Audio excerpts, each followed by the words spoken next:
Bienvenue dans Terrienne, l'actualité des femmes dans le monde. Le 9 janvier 2013, 3 militantes féministes kurdes étaient assassinées à Paris. 10 ans plus tard, une autre attaque meurtrière contre la communauté kurde a ravivé le souvenir de la mort de ces 3 figures kurdes, Sakineh Jansic, Fidan Doğan et Leyla Seylemez. Plusieurs marches ont été organisées pour rendre hommage à ces militantes engagées pour la paix et pour les droits des femmes. Cette commémoration donne aussi l'occasion de poser la question de la place des femmes kurdes dans la société turque d'aujourd'hui.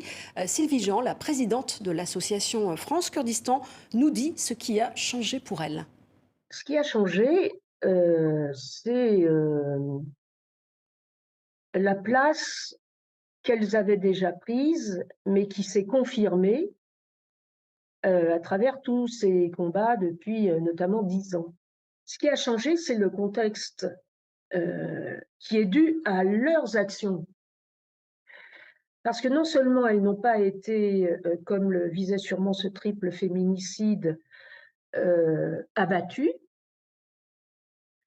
mais elles ont doublé d'énergie et d'intelligence et de pédagogie pour s'adresser au grand public, être mieux connues dans leurs projets.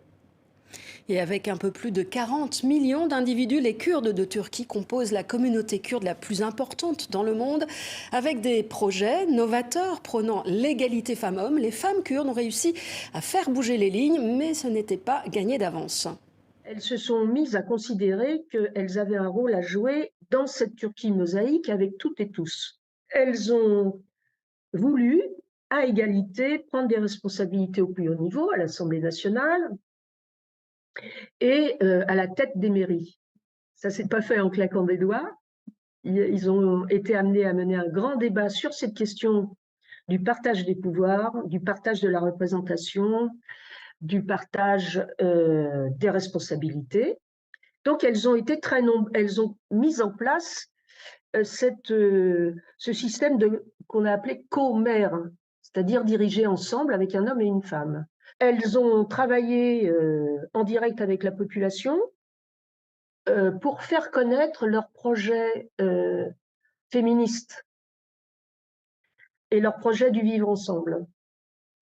Alors ça a été une donnée très importante parce qu'il y a des villes qui n'imaginaient pas du tout avoir une femme maire à la tête de leur collectivité. Voilà un dossier complet à retrouver bien sûr sur le site de Terrienne. Quant à nous, on se retrouve la semaine prochaine.